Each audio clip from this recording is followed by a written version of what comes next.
আসসালামু আলাইকুম। সো আজকে আমরা মাইক্রোওয়েভ ইঞ্জিনিয়ারিংয়ের একটা ইম্পর্টেন্ট টুল যেটা হচ্ছে স্মিথ চার্ট, একটা গ্রাফিক্যাল টুল। এটা আমরা অনলাইনের মাধ্যমে বা অনলাইনে ডিফারেন্ট সফটওয়্যার ইউজ করে আমরা কিভাবে ড্র করতে পারি কম্পিউটারের সাহায্যে, এটা হচ্ছে আমরা দেখব। তো কনভেনশনালি আমরা হাতে ইউজ করে মানে হাতে স্মিথ চার্ট মানে আঁকাতে অভ্যস্ত, বাট এটা টিচিংয়ের ক্ষেত্রে এটা অনেক ডিফিকাল্ট হয়ে যায় সবাইকে একসাথে শেখানো কম্পাস বা স্কেল ইউজ করে। তো এর ফলে এই অনলাইনের এই মেথডটা ইউজ করে আমরা অনেক স্টুডেন্টকে একসাথে কম্পিউটারের মাধ্যমে শেখাতে পারবো, এবং তারা কম্পিউটারকে ফলো করে বা তারা কম্পিউটার স্ক্রিন ফলো করে তাদের নিজস্ব স্মিথ চার্টে এটা ড্র করতে পারবে। তো অনেক ধরনের প্রবলেম স্মিথ চার্ট দিয়ে সলভ করা যায়। প্রথমে হচ্ছে ট্রান্সমিশন লাইনের প্রবলেমগুলো, যেখানে আমরা reflection coefficient, transmission coefficient, SWR এর মান, ইনসারশন লস, রিটার্ন লস, এইসব প্যারামিটার ক্যালকুলেট করতে পারি। সেকেন্ড যেটা হচ্ছে টিউনিং, যে ক্ষেত্রে আমাদের স্মিথ চার্টটা সবচেয়ে বেশি ইউজ হয় সেটা হচ্ছে টিউনিংয়ের প্রবলেম। টিউনিংয়ের প্রবলেমের ক্ষেত্রে আমরা সিঙ্গেল স্টাব বা ডবল স্টাব এইসব প্রবলেম স্মিথ চার্টের সাহায্যে সলভ করতে পারি। তো আমি ওইটাই দেখাচ্ছি যে কেমনে আমরা স্মিথ চার্টে সলভ করতে পারবো। তো আমরা যে টুলটা ইউজ করবো সেটার নাম হচ্ছে জিওজেব্রা। গুগলে গিয়ে সার্চ দিলে আমাদের এই জিওজেব্রাটা এসে পড়বে। তো প্রথম লিঙ্কে আমরা যদি যাই তাহলে আমাদের এখানে গিয়ে স্টার্ট ক্যালকুলেটর প্রেস করলে আমাদের এই গ্রাফিক্যাল টুলটা খুলবে। তো একদম ডিফল্ট আমাদের এখানে একটা XYZ এর গ্রাফ দেওয়া থাকে, বাট আমরা যেহেতু স্মিথ চার্ট ইউজ করবো আমাদের এই XY প্লেনের জায়গায় আমাদের স্মিথ চার্ট আনতে হবে। তো যে কাজটা এখানে করবো ফার্স্টে সেটা হচ্ছে আমরা এখানে শো যে রাইটে গিয়ে যে সেটিং বাটন আছে এখানে গিয়ে শো অ্যাক্সিসটা ক্যান্সেল করব, আনটিক করব। তারপর শো গ্রিডে গিয়ে এখানে নো গ্রিড দিব, তাহলে আমাদের গ্রিড এবং এটা দুইটাই রিমুভ হয়ে গিয়েছে। এখন আমাকে হচ্ছে যে কাজটা করতে হবে, এই জায়গায় স্মিথ চার্টটা আনতে হবে।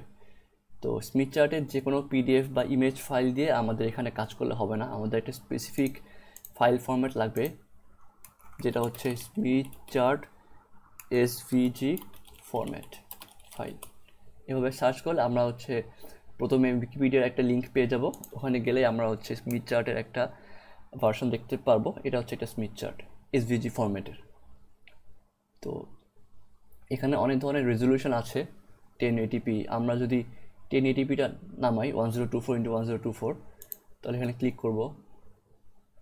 ক্লিক করার পর এটা ওপেন হবে, তারপর আমরা এটাকে সেভ ইমেজ দিব, তাহলে এটা হচ্ছে আমাদের ডাউনলোডসে সেভ হয়ে যাবে আর কি। ঠিক আছে, ডাউনলোডস আমাদের সেভ হয়ে গিয়েছে। এখন ওইটা আমরা এখানে ড্র্যাগ অ্যান্ড ড্রপ করব। তো আমাদের ডাউনলোডসে এখানে আসলাম, এটা হচ্ছে আমাদের এই ফাইলটা। এটা আমরা চাইলে ওপেন করতেও পারি, বাট আমরা এটাকে লেফট ক্লিক করে আমরা জাস্ট এখানে ড্র্যাগ অ্যান্ড ড্রপ করব, তাহলে আমাদের এখানে সুন্দর মতো স্মিথ চার্টটা পেস্ট হয়ে গিয়েছে আর কি। তারপর এখানে রাইট ক্লিক করে আমরা ফিক্স অবজেক্ট দিব, যার ফলে আমাদের এই অবজেক্টটা মুভ করবে না। আমি যদি না দিতাম তাহলে আমার এটা মুভ করতো। আমি এটাকে এই জায়গায় ফিক্স করে ফিক্স অবজেক্ট দিব, তাহলে আমার এটা আর মুভ করবে না। তারপর হচ্ছে আমি যে কাজটা করব, আমার একদম বটম রাইট কর্নারে দেখতে পাচ্ছি একটা হোমের বাটন আছে, এটা হচ্ছে স্ট্যান্ডার্ড ভিউ। স্ট্যান্ডার্ড ভিউটা প্রেস করলে আমার স্মিথ চার্টটা একদম মাঝামাঝি এসে পড়বে। আর আমি যদি এটা দিই, আমি যদি জুম ইউজ করি তাহলে আমার এটা জুম হবে। আমি যতদূর ইচ্ছা ততদূর জুম করতে পারবো ডিপেন্ডিং অন মাই রিকোয়ারমেন্ট। আর মুভ করার জন্য আমাকে অলওয়েজ এই বক্সের বাইরে মাউসটা এনে তারপর সে মুভ করতে হবে। আমি যদি আবার আগের ভিউতে ফেরত দিতে চাই, আমি রাইট কর্নারে এসে হোম বাটনটা চাপ দিব, তাহলে হচ্ছে আমার আগের ভিউতে এসে পড়বে। আমি আরেকটা জিনিস দেখাবো, আমি এটাকে যদি আবার ডিলিট করি, আমি যে স্মিথ চার্ট এখানে গিয়েছিলাম এখানে আরও বেটার ভার্সন ছিল। যেমন আমি নামিয়েছিলাম আগেরবার 1020p 1024 পিক্সেল, আর আরেকটা বেটার ভার্সন আছে 2048 পিক্সেল। এটা আরেকটু ভালো রেজলিউশন। এখানে হয়তো স্মিথ চার্টটা আরও ভালোভাবে ভিজিবল হবে বা আরও জুম করলে ফাটার চান্স কম হবে। আমি এটাকে সেভ করি, তারপর আমি ওই বেটার ভার্সনটাকে আনার ট্রাই করি। এটা হচ্ছে আমার ডাউনলোডসে, এই যেটা নিউ নামাইলাম এটা একটু বড় সাইজ 1.5 MBর মতো ফাইল, সেটা আমি এখানে আনলাম। আগে দুটা পয়েন্ট ডিলিট করে দিই।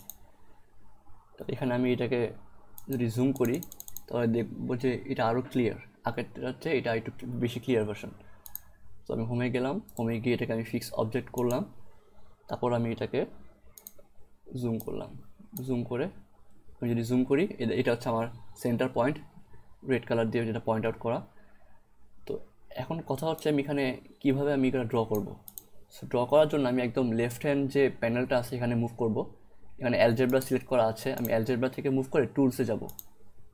টুলসে আমি দেখতে পাচ্ছি এখানে অনেকগুলো অপশন দেওয়া আছে, যেমন একটা আছে পয়েন্ট, বেসিক টুলসের আন্ডারে একটা পয়েন্ট আছে। তো পয়েন্টে আমি যদি যাই, আমি যদি জুম করি স্মিথ চার্টে, তাহলে আমি যদি এই পয়েন্টটা সিলেক্ট করতে চাই, তাহলে আমি এখানে পয়েন্ট সিলেক্ট করে এখানে একটা ড্র করে এখানে একটা ক্লিক করব, লেফট ক্লিক, তাহলে আমার এই পয়েন্ট এখানে সিলেক্ট হয়ে গিয়েছে।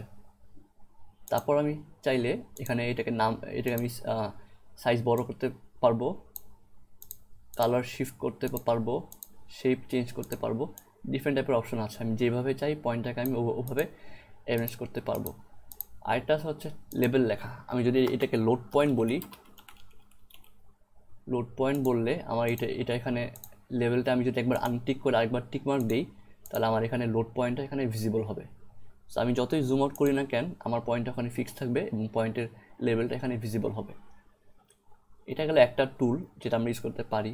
তারপর নিচের দিকে আরও আছে, আমাদের অলওয়েজ একটা লাইন ইউজ করতে হয়, আমরা লাইন আঁকতে পারবো এভাবে স্মিথ চার্টে দুইটা পয়েন্ট দিয়ে লাইন আঁকতে পারবো। আর আমরা যেহেতু SWR সার্কেল আঁকবো, আমাদের সার্কেল আঁকতে হবে। সো আমরা এখান থেকে সার্কেলটা চয়েস করতে পারবো, সার্কেলের আন্ডারে সার্কেল উইথ সেন্টার এটা চয়েস করলাম। তো সেন্টার যেহেতু আমাদের মিড পয়েন্টটা, আমরা মিড পয়েন্টে ফার্স্টে একটা ক্লিক করব, লেফট ক্লিক, তাহলে আমাদের সেন্টারটা ফিক্স হয়ে যাবে। তারপর আমরা মাউসটা যদি মুভ করি, তাহলে দেখব যে আমার এটা সার্কেলটা বড় হচ্ছে এবং ছোট হচ্ছে। আমি যদি চাই যে আমার সার্কেলটা এই লোড পয়েন্ট দিয়ে পাস করুক, তাহলে আমি এটাকে একটু জুম করব। আমার যে মাউসে যে গোল কার্সরটা আছে, যেটা মুভ করলে জুম হয়, সেটা জুম করব এবং আমি দেখব যে আমি কতটুকু সাইজ নিলে আমার এই লাইনটা বা সার্কেলের যে পেরিফেরিটা ওইটা হচ্ছে এই লোড পয়েন্টে পাস করছে। সো মোটামুটি এভাবে যদি সেট করি তাহলে হচ্ছে এটা পাস করছে আর কি। তাহলে আমি এখানে ক্লিক করব, ক্লিক করলে তারপর আমি যদি আবার জুম আউট দিই, তাহলে আমি দেখতে পারবো যে আমার যে সার্কেলটা, যেটা সেন্টার হচ্ছে একদম মাঝখানে 1.0-তে ব্লু পয়েন্ট দিয়ে ইন্ডিকেটেড, এই সার্কেলটা হচ্ছে আমার এই লাল পয়েন্ট বা লোড পয়েন্ট দিয়ে পাস করছে। আমি যদি একটা রে আঁকতে চাই, তাহলে আমি রে আঁকতে পারবো। ধরেন আমি যদি এই সার্কেলের এই পয়েন্ট থেকে তার অপোজিট পয়েন্টে একটা রে আঁকতে চাই, সেন্টার দিয়ে পাস করে, আমি এটাও আঁকতে পারবো। আমি যদি লাইন আঁকতে চাই, তাহলে আমি এই লোড পয়েন্ট এবং এই পয়েন্ট দিয়েও একটা লাইন আঁকতে পারবো। এভাবে অনেক ধরনের জিনিস আঁকা যায় স্মিথ চার্ট, বাট আমরা মোস্টলি ইউজ করবো হচ্ছে সার্কেল, লাইন এবং এই পয়েন্ট। এই তিনটা পয়েন্ট ইউজ করে হচ্ছে আমরা স্মিথ চার্টের যে কোনো ধরনের প্রবলেম রিলেটেড টু টিউনিং আমরা সলভ করতে পারবো। এবং আমরা যদি দেখি যে আমার এক্সিসগুলো কী কী, আমি যদি আমার আগের স্মিথ চার্টটা দেখি, নর্মাল যে স্মিথ চার্ট আমাদের আছে, এই স্মিথ চার্টের আমাদের একদম বাইরের যে স্কেলটা, সেটাকে আমরা বলি হচ্ছে ওয়েভলেন্থ টুয়ার্ডস জেনারেটর, একদম বাইরের যে স্কেলটা। তো আমাদের এই স্মিথ চার্টে, গ্রাফিক্যাল স্মিথ চার্টে আমাদের লেখাগুলো বলা নেই, কিন্তু যখনই আমি এই বাইরের স্কেলটা ফলো করব, আমি এটাকে ধরে নেব যে এটা হচ্ছে ওয়েভলেন্থ টুয়ার্ডস জেনারেটর। সো ভ্যালুগুলো কীভাবে চেঞ্জ হচ্ছে, ভ্যালুগুলো এখানে 0.0, তারপর 0.01, 0.02। সো একদম বাইরের দিকে যে স্কেলটা ব্ল্যাক কালার অ্যারো দিয়ে শো করা, ওইটা হচ্ছে আমার ওয়েভলেন্থ টুয়ার্ডস জেনারেটর। টিউনিংয়ের সব প্রবলেমের ক্ষেত্রে আমরা এই বাইরের স্কেলটাই ইউজ করব। তো এটা হচ্ছে আমাদের ইন্ট্রোডাকশন আর কি, স্মিথ চার্ট ইন্ট্রোডাকশন। এভাবে আমরা গ্রাফিক্যাল টুল ইউজ করে স্মিথ চার্ট রাখতে পারবো। আর এখানে আরও নিচের যে স্কেলগুলো আছে ওগুলো আছে, ওই গ্রাফিক্যাল টুলে ওগুলো আছে, angle of reflection coefficient, angle of transmission coefficient, আবার ওয়েভলেন্থ টুয়ার্ডস লোড, এই সবগুলো ওখানে আছে। বা টিউনিংয়ের ক্ষেত্রে আমরা জাস্ট ওয়েভলেন্থ টুয়ার্ডস জেনারেটর, যে বাইরের দিকে স্কেল, শুধু ওইটা ইউজ করব। আর নিচের দিকে স্কেলগুলাও আমাদের গ্রাফিক্যাল স্মিথ চার্টে নাই, কারণ আমরা এটা ওভাবে ইউজ করছি না। মানে আমরা SWR এর মান, রিটার্ন লস, ওইসব মান আমরা এখান থেকে ইউজ করবো না। এই স্মিথ চার্টটা জাস্ট টিউনিংয়ের জন্য ইউজ করা বেটার, কারণ এখানে জাস্ট সার্কুলার স্কেলগুলো দেওয়া আছে। যদি আমরা ওই প্রবলেমগুলো সলভ করতে চাই, ট্রান্সমিশন লাইন প্রবলেমগুলো, তাহলে আমাদের এমন একটা স্মিথ চার্ট লাগবে যেটার মধ্যে হচ্ছে এই এক্সিসগুলো দেওয়া আছে। সেটার জন্য আমরা যেটা করতে পারি, সেটা হচ্ছে আমরা আবার এখানে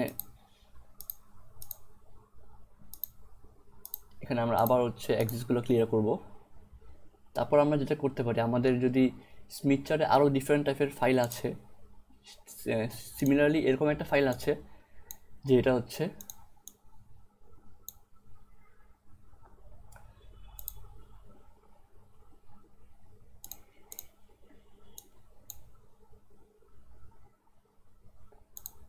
স্মিথ চার্টে এরকম একটা ফাইল আছে যেটা আসলে পুরো স্মিথ চার্টটাকে রিপ্রেজেন্ট করে। আগের বারেরটা জাস্ট সার্কুলার স্কেলগুলো ছিল, বাট এখানে আমরা দেখতে পাচ্ছি যে এখানে এই ফাইলটা অনেক বেশি অ্যাডভান্স, মানে অনেক এখানে সবগুলো দেওয়া আছে, wavelength towards load, wavelength towards generator, angle tangle, এখানে মোটামুটি সবগুলো দেওয়া আছে। এবং নিচে আমি দেখতে পারি নিচে যে আমার রেডিয়াল স্কেলগুলো আছে, SWR, তারপর হচ্ছে রিফ্লেকশন কোফিশিয়েন্ট, ইনসারশন লস, সবগুলো দেওয়া আছে। এই স্মিথ চার্ট আরও বেশি ইন্টারঅ্যাক্টিভ, কারণ এখানে অনেক বেশি ভ্যালু আমরা বের করতে পারবো। কিন্তু সমস্যা যেটা হচ্ছে যে এটা একটু স্লো, যেহেতু এটা একটু বেশি সাইজের, বেশি বড় ফাইল, সো এটা একটু স্লো এবং এখানে ড্র করাটা একটু ডিফিকাল্ট। এবং এই জন্য আমরা আগের ফাইলটাতেই স্টিক থাকবো, কারণ আমাদের যেটি প্রাইমারি টার্গেট আমরা টিউনিং ম্যাথগুলো সলভ করব, আমরা আগের ফাইলটাই স্থির থাকবো।